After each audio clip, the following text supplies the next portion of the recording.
necessariamente trata das ideias, das atitudes, das ações e propicia o entrelaçamento da vida de uma pessoa com a sua época e com a interpretação dos fatos e das coisas.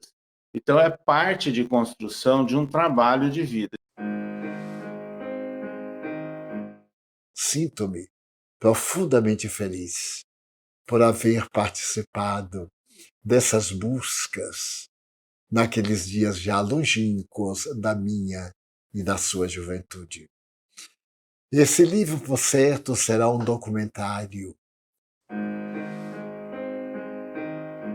Principalmente, eu diria que a cereja em cima do bolo da obra é os bastidores do espiritismo. E ele narra acontecimentos que se deram nos porões do espiritismo e que trazem profunda relevância e até para a nossa compreensão do espiritismo, ou pelo menos daquilo que deveria ser o espiritismo.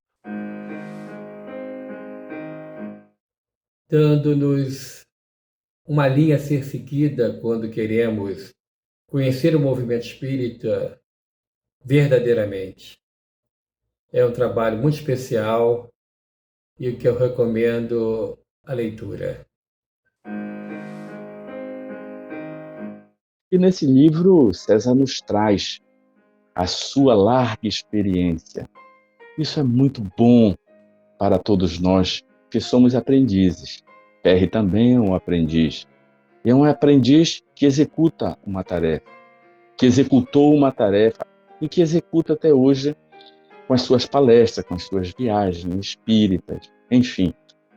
Perry, bem a exemplo de Galileu, ele continua se movendo. É um trabalho admirável. E aí, sem dúvida nenhuma, ficou claro que era necessário fazer um entrelaçamento, né, das várias nuances da nossa existência, desde a valorização da família, dos nossos ascendentes, as experiências profissionais, as experiências espíritas, o conhecimento do mundo. E agora com este livro, nos trazendo grandes reflexões, grandes experiências. Aqueles momentos foram momentos desafiadores. Uma vez que a obra deixa bastante claro alguns tantos desvirtuamentos que se deram na doutrina dos espíritos. Eu diria que o livro é mais do que uma necessidade, é uma obrigação para quem quiser entender o que é o espiritismo e principalmente o que tem sofrido o espiritismo no Brasil. E aproveitem para beber nesta água cristalina das exemplificações e experiências dessa época. Formulo votos do coração e do pensamento para que a obra atinja o seu mistério, consolar, iluminar e historiar as dificuldades, as alegrias, os desafios que constituem o empreendimento em torno de todo o ideal de enobrecimento humano. É por isso que o livro ficou assim mais denso, mais longo, para que reunisse todas essas experiências de uma vida que tem sido relativamente longa já.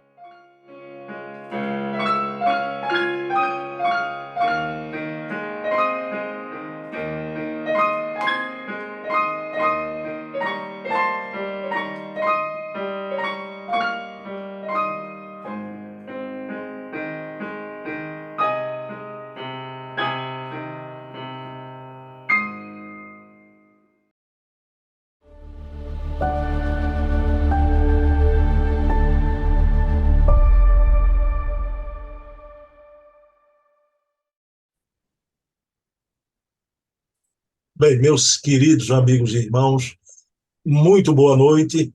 Estamos aqui, como acontece, todo segundo sábado, com o programa Memórias e Reflexões. Sempre na companhia agradabilíssima de César Perry de Carvalho, ex-presidente da FEB, Federação Espírita Brasileira, ex-presidente da USE, e o autor desta biografia, a sua autobiografia, Pelos Caminhos da Vida, Memórias e Reflexões. Né? Eu ganhei esse livro de presente do seu César e pedi a seu César para a gente fazer um programa, não é? Que é muito da memória, tanto da vida de seu César, como da história do Espiritismo também. Então, aqui estamos, mensalmente, a passar limpo a vida de César Pérez de Carvalho. Né? Tudo bom, seu César? O senhor foi a Brasília, como é que está o Planalto Central lá? Está tudo certo? Eu fui a Brasília numa viagem familiar, né? Para comemoração do aniversário do meu filho mais velho, que reside lá, e tenho 2 netas lá também. E bom, seu César, a gente sempre se lembra que o Chico Xavier, todos os anos, era esperada já a psicografia do Espírito Maria Dolores, já, sobre o Dia das Mães. Seu César, que valor tem essa data, no 2º domingo de maio, o Dia das Mães, para nós, os espíritas? Bruno, o Dia das Mães surgiu nos Estados Unidos. Foi uma senhora, né, muito interessada na valorização das mães e valorizando a sua própria mãe, Ana Jarvis, e que ela propôs essa comemoração até distribuindo rosas, né, para as mães. Essa data, veja, foi oficializada nos Estados Unidos pelo presidente dos Estados Unidos, o presidente Wilson, no ano de 1914. E aqui no Brasil, ela começou a ser comemorada alguns anos depois pela Associação Cristã de Moços. Foi oficializada no Brasil pelo presidente Getúlio Vargas, no ano de 1932. Então, já há muitos anos, né? É uma data comemorada de natureza popular, com muitos eventos, né? E sempre envolve atividades escolares, né? Envolvendo a infância, né? Agora, veja, a própria Ana Jarvis, ela declarou, né, depois de alguns anos, que ela estava um pouco decepcionada. E ela declarou: não criei o Dia das Mães para ter lucro, porque, infelizmente, o Dia das Mães se tornou, né, um evento de grande interesse e movimentação comercial, como todos os outros dias. Então, em que pese o valor da comemoração desses dias especiais, o importante é valorizar o convívio familiar. Então, é a valorização da família. E, aliás, nós iniciamos na USE uma proposta, quando eu fui presidente da União das Sociedades Espíritas do Estado de São Paulo, e fizemos um estudo e uma proposta em 1993 para a criação de uma campanha sobre família, que foi levada ao Conselho Federativo Nacional da FEB, foi aprovada no final de 1993, que é a campanha Viver em Família. Viver em Família, aperte mais esse laço. E que ela foi implantada no Brasil inteiro, inclusive nos próximos meses, aqui em São Paulo, a União das Sociedades Espíritas do Estado de São Paulo estará reapresentando, incentivando, estimulando, né, a valorização da campanha Viver em Família. Então, era isso que nós gostaríamos de dizer a você, né, nesse primeiro momento evocativo aí do Dia das Mães. Mas, seu César, eu queria lhe fazer uma pergunta ainda, porque o senhor citou alguém muito cara, não é? Eu conheço a história toda de Ana Jarvis, mas eu conheço também, o senhor conhece um livro de psicografia de Chico Xavier, Mãe, onde tem poesia de mãe. Sim. Ali, determinada noite, o Espírito Emmanuel trouxe Ana Jarvis, o Chico Xavier viu Ana Jarvis, e ela fez um pedido ao Chico, não é? Que os espíritas retirassem o Dia das Mães das caixas registradoras do comércio e dessem o devido valor, não é? O que o senhor acha disso? Já que o senhor falou da decepção dela, Mas esse pedido que a querida americana Ana Jales faz o Chico para os espíritas tentarem valorizar esse dia em outra direção. Então, é coerente, né, com a proposta que ela fez ainda encarnada, né? Quando já passada algumas comemorações do Dia das Mães. E essa proposta do livro Mãe, né, Psicografia de Chico Xavier, uma coletânea de várias mensagens, tem subsídios muito significativos, né, sobre a valorização da mãe, a relação pais e filhos, o contexto familiar, etc. Isso é que é importante. Dar um presentinho realmente é algo que a gente pode não dispensar, mas não é o mais importante. O mais importante é o respeito, a consideração e a boa convivência. Embora que a ideia dela não era nem um presente, né? Era um É, cravo, era um é, cravo, né? Simbolismo espiritual. é. Mas é isso, seu César. Então, estamos aqui na véspera do Dia das Mães, né? E hoje a gente vai ver uma mamãe aqui impressionante, que foi Dona Bebé, uma passagem aqui muito significativa. Seu César, o seu pai, a gente já viu mais para trás, houve o momento do César Perry Garotinho, berço de ouro, tá? Berço de ouro. Depois houve um certo debate, mas novamente é a roda da vida, né, seu César? Seu pai teve um período de bonança financeira.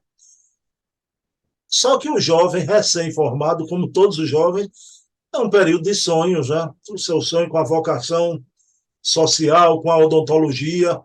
Mas seu pai adquiriu em Mato Grosso, hoje Mato Grosso do Sul, a fazenda Porto Alegre, no município de Coxim. Né? Agora vejam bem, uma fazenda com 1.000 hectares, boa sede, pista de pouso, animais. Só que essa fazenda foi escriturada no nome de César Perry de Carvalho, né? Seu César, veja bem, essa fazenda, o senhor teve uma reação firme, forte. O senhor se recusou até a visitar a fazenda, embora seus amigos de faculdade algumas vezes iam até a fazenda, né? Seu César, por que essa recusa tão forte, né? Esse presentão aí de rei, não é? Então, essa recusa, a ponto de não querer nem visitar a fazenda. Bruno, o nosso genitor, Rodolfo, né, ele teve momentos de altos e baixos nas suas atividades econômicas e financeiras, e chegou um instante em que ele estava numa posição estável, boa, vamos assim dizer. E ele, vendo-nos recém-formado, inclusive, né, ele imaginava que poderia estimular e nos oferecer algo que seria a disponibilidade, inclusive, de atuar com ele, né? Nessa fazenda que ele adquiriu, e ela foi escriturada em nosso nome, e a gente tinha condições, em termos de imposto de renda, vamos assim dizer, para que esse registro também fosse feito em nosso nome. Agora, nós, naquela época, nós tínhamos objetivos muito firmes e determinados. E essa sempre foi uma característica da nossa existência, né? Precocemente, desde a adolescência, nós havíamos conhecido o espiritismo e entendíamos, né, o papel social, né, das pessoas, no papel no contexto de uma sociedade, e principalmente sendo espírita. Então, nós tínhamos a convicção espírita, nós estávamos recém-formados, trabalhando, né, na odontologia, iniciando uma carreira universitária que era o nosso grande sonho. O nosso objetivo, em termos de vida material, era nos dedicarmos à odontologia e ao ensino da odontologia. e estávamos, inclusive, fazendo a tese, né? Uma tese de doutorado. Naquela época não tinha tese de mestrado, não tinha dissertação de mestrado. Nós fizemos especificamente direto a tese de doutorado, defendemos, fomos aprovados, etc.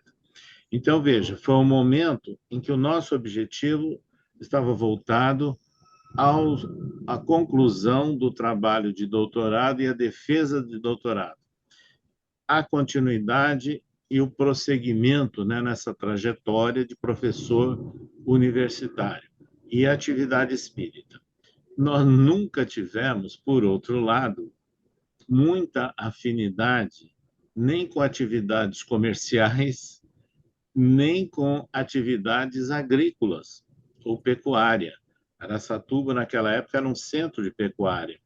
O nosso genitor, inclusive, ele já trabalhava há alguns anos, né, nessa área, com compra, venda de gado, né, que Araçatuba era o centro, era chamada a capital do boi gordo, né?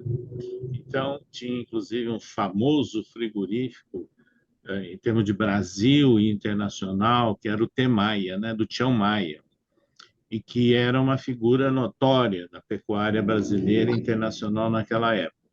Então, nós não tínhamos esse interesse e não tínhamos nenhuma predileção por esse tipo de atividade. Então, a outra coisa é que para ir de Araçatuba até a fazenda, de carro, né, ou de furgão, de jipe, qual fosse o transporte rodoviário, era, na verdade, uma viagem acidentada, boa parte em rodovias de terras e trechos municipais, o que não nos chamava atenção.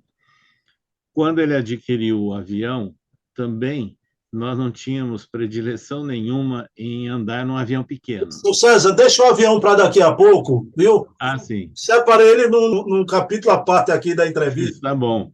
Então, em função disso, nós seguimos a nossa carreira universitária, seguimos o nosso trabalho no movimento espírita, estávamos, na verdade, noivos já naquela oportunidade e prestes, né, programando um casamento, e a fazenda não nos atraía.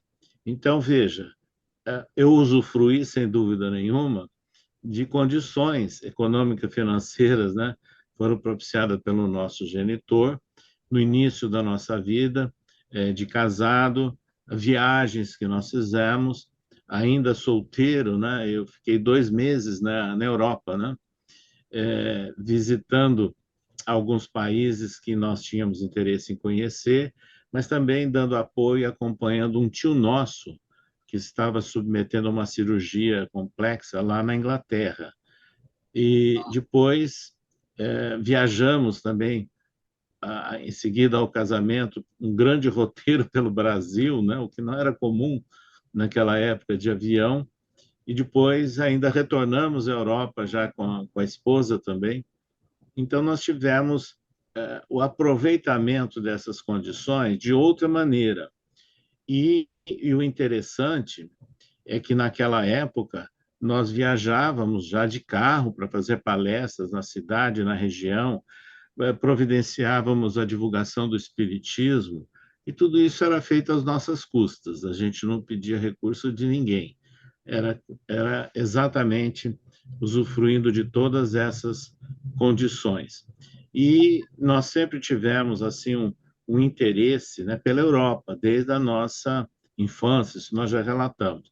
E lá, nas viagens pela Europa, nós tivemos contato com instituições, não eram necessariamente espíritas naquela época, eram espiritualistas, chamados do novo espiritualismo, envolvidos com mediunidade, né? Coletamos material, adquirimos material, fizemos reportagem, iniciamos a preparação de um livro, né? A partir dessas viagens, que só veio a ser lançado quase 15 anos depois que nós terminamos o livro, que é Os Sábios da Senhora Piper, né? Provas da comunicabilidade dos espíritos, que foi editado por o Clarim, e que é um estudo de uma grande médium norte-americana que esteve várias vezes sendo pesquisada lá na Inglaterra também. Então, essa foi a nossa forma de nós aproveitarmos, né, aquela disponibilidade econômica, financeira que foi propiciada pelo nosso genitor. O seu César PR, o seu Rodolfo, seu pai, digamos assim, ele era considerado mão aberta, não é? Ajudava os amigos, e havia um amigo da família, gerente do Banco Noroeste, que facilitava os empréstimos, né? Agora, com o aval dele, seu Rodolfo, e com o aval do César Perry, né? Houveram aproveitadores aí no meio da história, seu César, como foi isso? O que é Nunca. o mão aberta de seu Rodolfo? Como é que era isso? Aproveitadores nunca. Nunca. O próprio gerente, evidentemente, que ele se baseava em cadastro, né?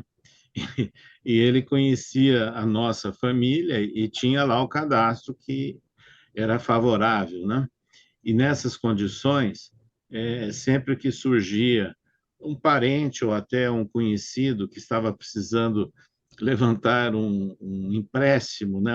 Obter um recurso junto ao banco, ele muitas vezes ligava, telefonava, olha, fulano aqui, você pode ser o fiador, pode ser o avalista, né? E acontecia com meu pai e comigo. Agora, essas pessoas que nós assinamos nunca nos causaram problemas. Então, não foram aproveitadores, eles apenas usufruíram dessa possibilidade e pagaram o compromisso financeiro perante o banco, sem problema nenhum. Então, isso é típico, né, de uma cidade de interior daquela época, né, onde o gerente era uma pessoa importante, né, e tudo funcionava na base da amizade, mas principalmente do cadastro. Então, esse mão aberta aí, nesse ponto, era uma virtude dele, né? Ele ajudava. Olha, eu não posso ficar citando nomes, nada, né? Não, Mas certa feita, uma pessoa conhecida nossa, não era familiar, e o meu pai eu conhecia também, e estava passando por um impasse financeiro sério, também envolvido com propriedades agrícolas no então Mato Grosso, né? E ele passando por aquelas aflições, dificuldades, embora não fosse o foco principal da vida dele. E eu preocupado com aquilo, eu cheguei e falei, meu pai, fulano está passando por tal dificuldade, será que a gente poderia ajudar? Ele falou, quanto que ele precisa? Tanto. Ele fez o cheque, eu levei o cheque. Impressionante. E a pessoa, sem compromisso de recibo de nada, na conversa. E meses e meses depois, ele quitou também, sempre ultrapassou aquela dificuldade e quitou. E certa feita, na nossa residência, eu ainda era solteiro, né? Na nossa residência em Araçatuba, lá esteve um familiar do nosso genitor, e que não era um lutador, passava lá as suas limitações financeiras, mas era um lutador, conseguia se manter. E lá na nossa residência tinha mais de uma televisão, naquela época que não era comum, né? E aí um filho, né, um parente nosso, falou, nossa, que televisão bonita, eu podia levar lá para casa? Meu pai falou, pode levar. Então, ele tinha essas características quando ele tinha recurso financeiro à disposição. Perfeito, perfeito. Seu César, aí vamos lá. Vamos, agora a gente viu a fazenda, vamos para o avião, tá? Porque tem um capítulozinho aí à parte também, né? Seu pai adquiriu um monomotor, modelo Cessna, tá?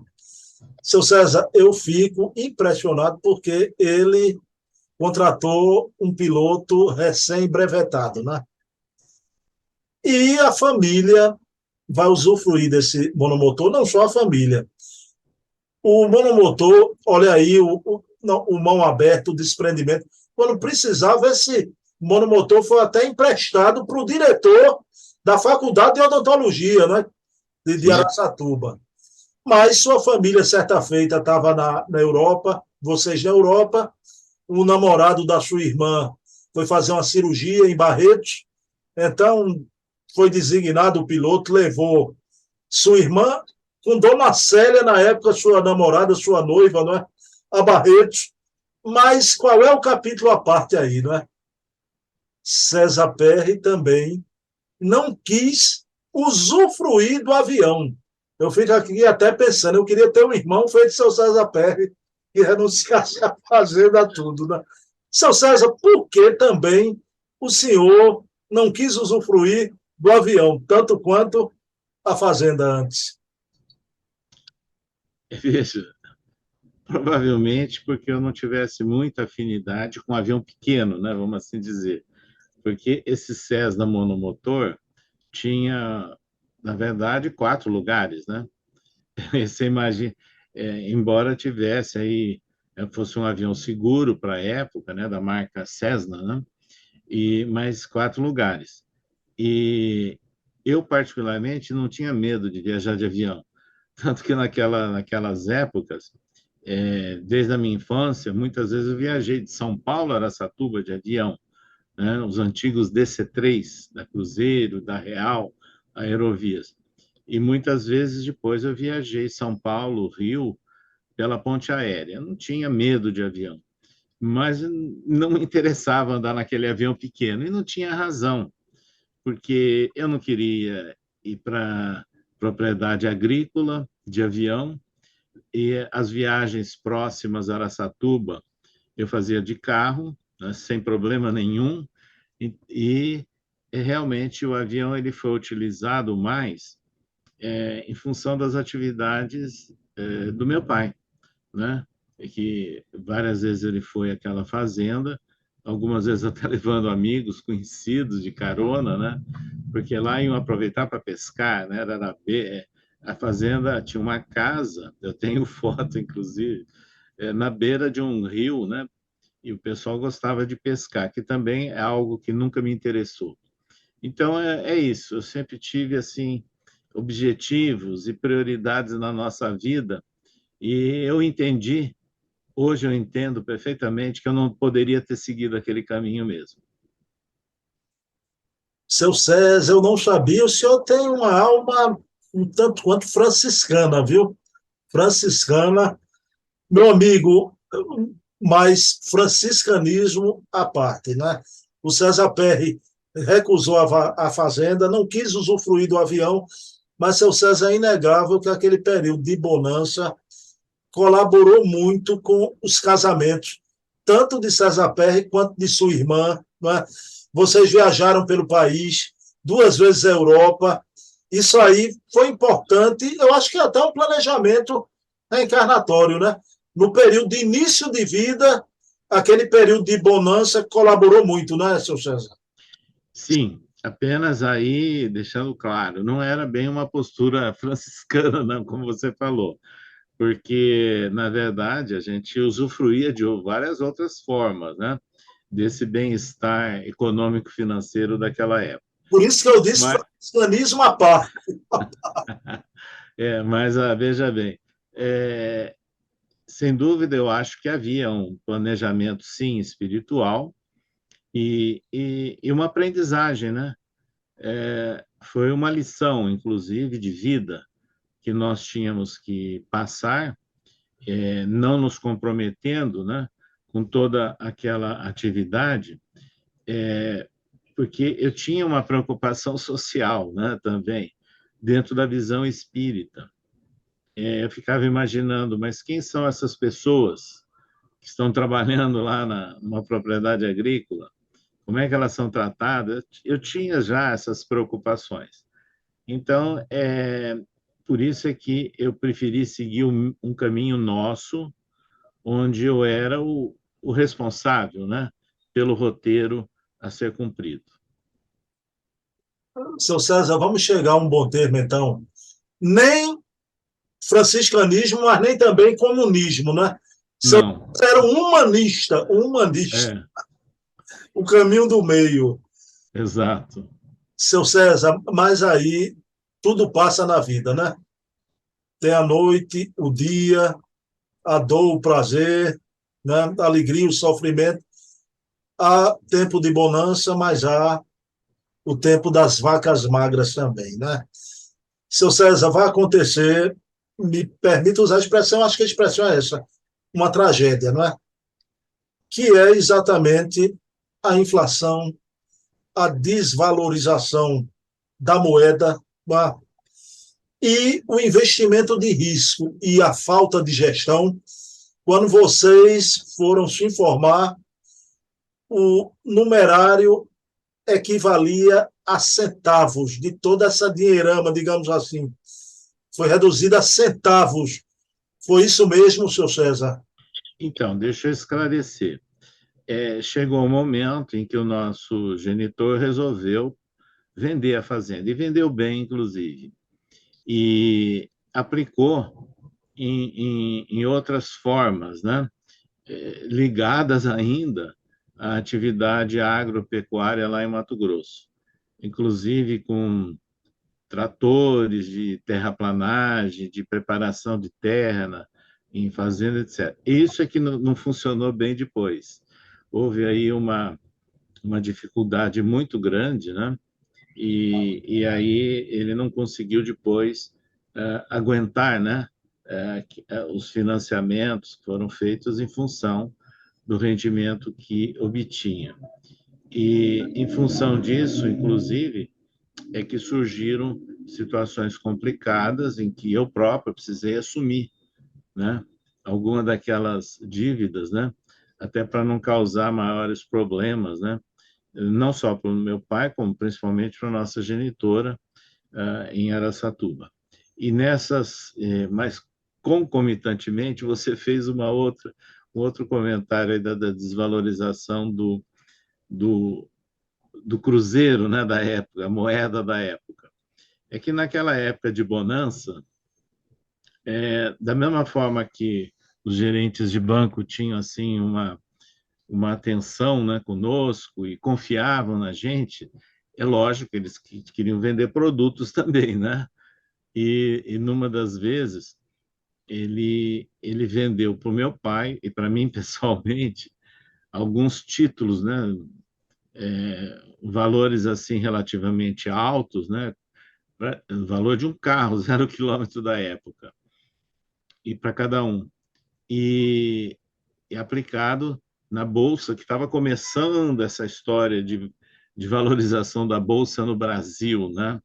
Eu estou me referindo aí ao começo dos anos 1970, né? Então, e foi investido nesses títulos todos. Agora, mudou o gerente, mudou o banco, um banco comprou o outro, foi uma mudança muito grande que começou a acontecer. O nosso genitor ele se afastou um pouco de Araçatuba para atender aí as dificuldades que ele estava passando, né, na área financeira. E quando nós fomos verificar, alguns anos depois, todo aquele dinheiro aplicado não tinha valor nenhum, por causa da inflação e por causa também do corte, né, de zeros da moeda. O pessoal hoje não sabe o que é isso, né? De vez em quando cortavam 3 zeros na moeda Cruzeiro para brasileira. cruzado, não é? A conversão para o cruzado, né? Cruzeiro novo, cruzado, né? E foram momentos assim muito difíceis. E uma inflação altíssima, né? Então, quando nós fomos ver, aquilo não tinha mais valor nenhum. Mas também não fez falta, porque a gente estava lutando, trabalhando, honrando os nossos compromissos, né? Aquilo seria um extra, vamos assim dizer. Então, isso mais uma vez mostra que o nosso objetivo na vida não é contar nem com o luxo, nem com extra, nada disso. É ter o necessário para viver uma vida que nós consideramos boa, razoável, mas sem excessos. Como a gente, ainda há pouco, a gente falou da importância do período de bonança para o casamento, né? Seu e de sua irmã. Mas me diga uma coisa, esse debate aí, essa tragédia financeira, César Perry honrou as dívidas, César Perry assegurou o imóvel dos pais, não foi isso? Só que nessa época, seu César, o senhor estava casado já com filhos e o aperto financeiro, né? A gente podia dizer assim, seu César, que esse período de bonança, ao fim e ao cabo, quem pagou a conta foi César Pérez de Carvalho. Sim, embora tenha um outro irmão que também tenha colaborado, né, com a parte dele, mas o principal eu precisei assumir mesmo.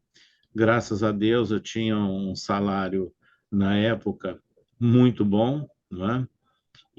Mas eu tive que abrir mão das disponibilidades que eu poderia ter na minha própria vida familiar, né?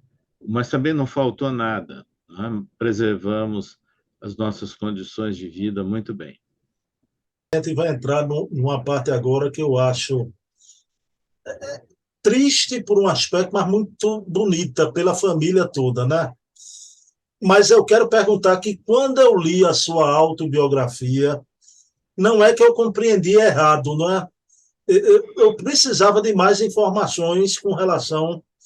Seu pai vai se afastar da família, vai para Mato Grosso do Sul, não é? Ali ele vai cometer muitos equívocos, muitos enganos, né? Sim. Mas, seu César, eu queria lhe perguntar uma coisa. Daqui a pouco eu vou falar duas passagens fortes, mas muito belas, né? Relativas à sua mãe. Mas antes disso, seu César, esse afastamento da família, cometendo equívocos, enganos, mas não houve uma separação, fim do casamento entre seu Rodolfo e Dona Bebé. Isso não aconteceu, não é, seu César? Na realidade, houve um distanciamento, né? Nada formal, porque na medida em que ele se enroscou financeiramente com algumas atividades lá em Mato Grosso, na época, Mato Grosso do Sul ainda, né? Mato Grosso, aliás, depois Mato Grosso do Sul, ele foi para lá e começou a ficar longos períodos para tentar buscar caminhos, né, alternativas. E aplicou ainda recursos em algumas atividades, agora todas elas, a cada vez que ele aplicava alguma coisa, não dava certo, e ele foi se complicando com isso, né? E depois amizades, né, que vão surgindo, contatos com pessoas inoportunas, né? Isso aconteceu também. Então, ele vinha esporadicamente, às vezes ficava meses e meses sem vir a Araçatuba, e isso durante alguns anos, até que chega um instante em que ele passa por reveses muito sérios, né, lá, acaba ficando praticamente só, sem o apoio de ninguém, e doente. E aí, né, Mas antes, deixa eu lhe fazer uma pergunta, porque houve um momento antes dele voltar definitivamente, que ele vem visitar a família, ele sofre um grave acidente automobilístico. Sim, sim. E Dona Bebé recebe, ele tem toda a assistência da família. Sim. Numa dessas vezes que ele veio, né, a Araçatuba, ali na região ele sofreu um acidente automobilístico muito sério numa rodovia. Ficou internado na UTI, estado grave lá em Araçatuba, depois de um longo período de recuperação e mantendo ainda algumas sequelas, inclusive, de todo aquele acidente.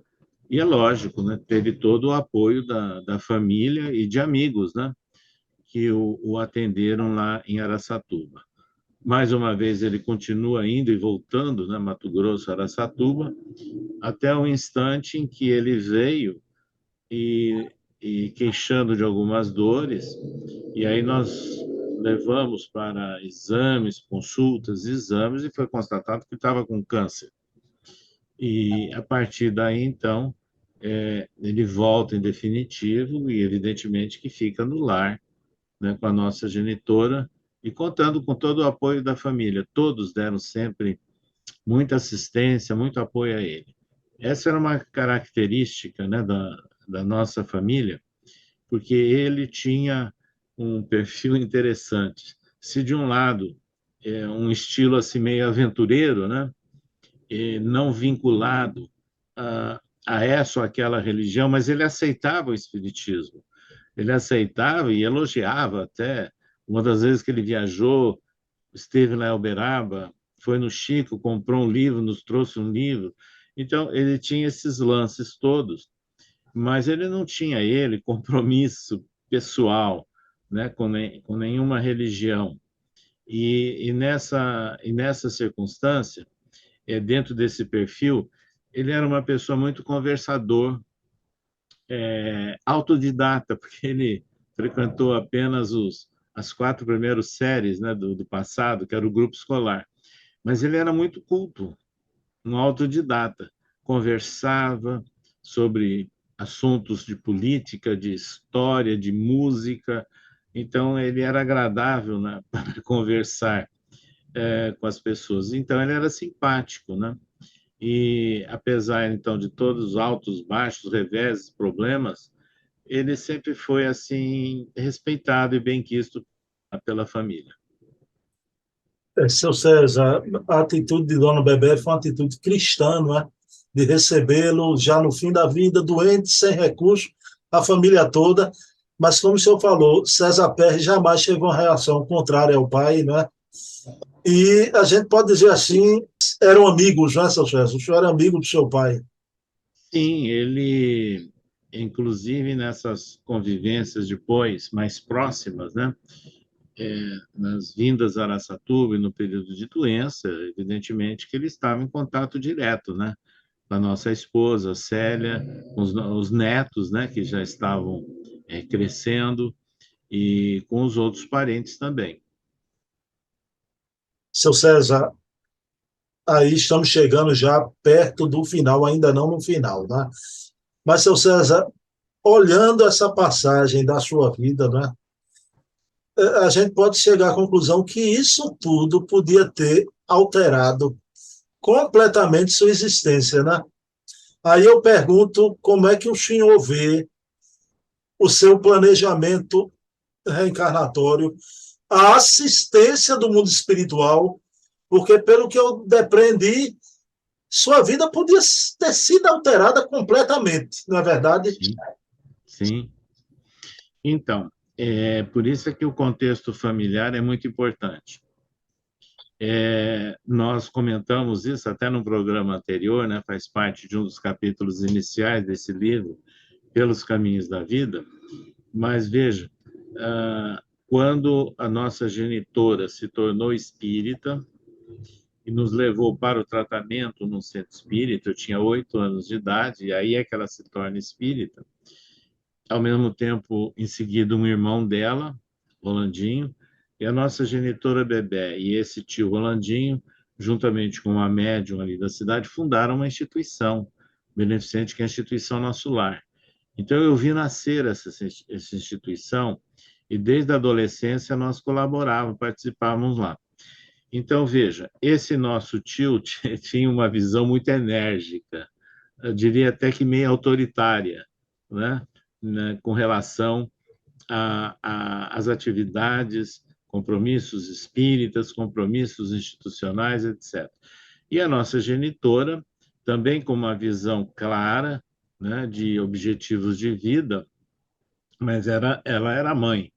Então, nessas condições, nós contamos com esse apoio direto da nossa genitora, desse tio, Rolandinho, um outro irmão de nossa genitora, que era médico, embora residindo no Rio de Janeiro. Nós tínhamos uma grande afinidade com ele, é como se fosse um pai para nós. E o outro irmão dela também, Walter, né, que era funcionário graduado, né, da Faculdade de Araçatuba. Então, esse entorno familiar sempre nos deu muita segurança e sempre sentimos muito apoio. E foi exatamente em função de tudo isso que nós fomos aprendendo a ter opções, seguir caminhos na nossa existência que mantivesse assim metas, né, de valorização de no sentido humanístico e espiritual. Isso foi muito claro. Então, frente a todas aquelas oscilações econômico-financeiras, a gente passava, sofria, sem dúvida nenhuma, nos preocupávamos, mas a gente tinha um outro objetivo. E foi isso que assegurou esse rumo, né, que nós seguimos na nossa existência. O senhor conhece aquela história de José do Egito, né? Aquele sonho das vacas gordas e das vacas magras, né? É. Esse período de bonança, guardadas as proporções, né? Esse período de bonança, período de dificuldade. Seu César, isso a gente podia dizer que foi uma experiência forte que forjou o César Perry não só na vida familiar, na atividade profissional, mas, digamos assim, eu estou falando com o ex-presidente da USE e da FEB. Essa experiência forte da bonança, da dificuldade, forjou seu caráter para todo sempre. Sem dúvida. Eu me lembrava sempre, naquela época, né, de duas frases. Uma frase latina, e que eu estudei latim, né, naquela época do curso ginasial. Ad angusta per augusta. Por caminhos difíceis alcança-se a glória. Não é a glória que eu estou me referindo a mim, mas falando do caminho difícil para você ter um resultado. E a outra frase é de Kardec: a dor é um aguilhão que nos impele para a frente na senda do progresso. Então, essas duas frases sempre estiveram muito presentes, né, nas nossas lembranças. Seu César, Macalmo nunca fez bom marinheiro, né? Na verdade. Meu amigo, seu César, agora, no final, eu queria lhe fazer uma pergunta. Viver em família, aperte mais esse laço. Já sei, é por aí mesmo. Tudo bem, seu César. Mas eu quero falar agora sobre uma figura que é a sua mãe, né? Por tudo que a gente viu aqui na noite de hoje, né? A atitude cristã dela ante seu Rodolfo, seu companheiro da vida inteira, não é? Seu César, a gente está, afinal de contas, isso é uma data que vai no imaginário afetivo de todos, né? A gente está na véspera do Dia das Mães, né? Que valor teve essa mulher? Porque eu sei que até a sua entrada no Espiritismo estava lá a Dona Bebé no início, lhe levando até em terreiro de Umbanda no começo, né? É uma história, jamais eu pensava, o ex-presidente da FEB, o início dele passou até, e isso foi maravilhoso, né? Lá no início. Seu César, que valor tem essa mulher extraordinária? Ela é um exemplo de vida para o senhor, né? Como é que o senhor vê Dona Bebé, sua mãe, na sua vida? Que importância, que valor ela tem? Olha, sem dúvida, o papel dela é de inestimável valor. Claramente, todas essas nossas opções, essa firmeza, né, que foi dada à nossa atividade existencial, nosso roteiro, né, naqueles momentos de decisão no início, depois de encaminhamento, nós devemos a ela.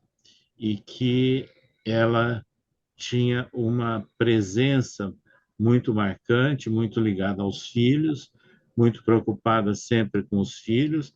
Ela era professora primária e procurava também, nas suas atividades como professora, nas suas atividades depois espíritas e no contexto da família, sempre atender a todos, né? E ela não era uma pessoa de preconceito. Isso é interessante também, sabe? Era uma pessoa aberta, tanto no sentido racial, como no sentido religioso. Ela tinha amizade com pessoas de várias religiões, e no transcorrer da vida dela, em função da maneira de ser e do conhecimento espírita, a casa de nossa genitora era sempre um posto de socorro.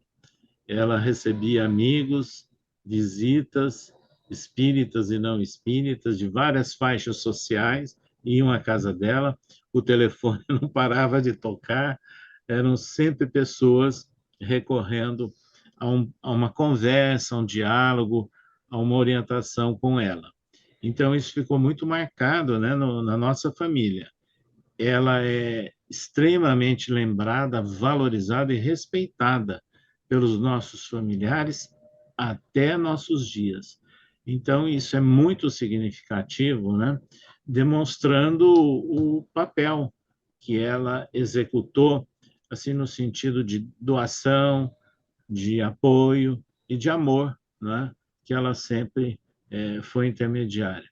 No mundo espiritual, já são quase 19 anos da desencarnação dela, a gente tem informações espirituais sobre ela, espontâneas, inclusive, através de vários médiuns.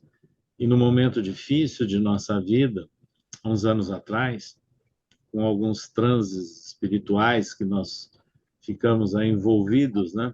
Mas que aprendemos a suplantar a dificuldade, ela foi um dos espíritos que nos transmitiu um recado. E um recado extremamente marcante, significativo. Então, quando se refere à nossa genitora, por ocasião do Dia das Mães, eu só posso demonstrar a nossa homenagem, o respeito e gratidão.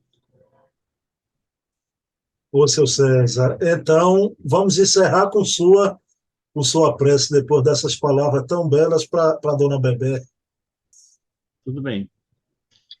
Vamos então agora, agradecendo as oportunidades de vida que todos nós dispomos, mas também nesses dias significativos, onde recordamos e voltamos as nossas atenções ao lar e à figura das mães, que elas recebam no mundo espiritual aquelas que já partiram e outras que por aqui estejam, vibrações de afeto, de respeito, para que possamos todos valorizar o ambiente extremamente importante, marcante, que é o ambiente do viver em família, que é o ambiente do lar, onde as mães, sem dúvida nenhuma, têm um papel destacado.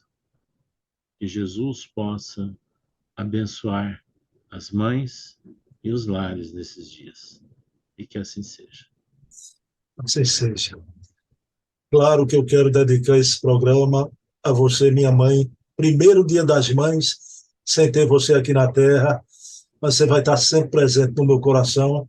Você foi e é o sol da minha vida, minha mãe. Bem, pessoal, segundo sábado de junho, estaremos aqui com essas memórias fantásticas de seu César Perry, mas para não ir embora sem ainda ouvir seu César Perry. Ô, seu César Perry, me diga uma coisa. O senhor é tão mão aberta como foi seu pai, ou pero não tanto? Olha, hoje, como a gente vive de salário de aposentado, a gente tem limites, né? Tem que ter cuidado. Mas eu nunca fui apegado a dinheiro, não. Eu sei, seu César, o que Herculano Pires dizia, né? Nem sovina, nem mão aberta. O caminho do meio fica melhor, né? Exatamente. Meu amigo, até para o mês, viu? Muita Até paz. lá, então. Obrigadão por tudo, viu?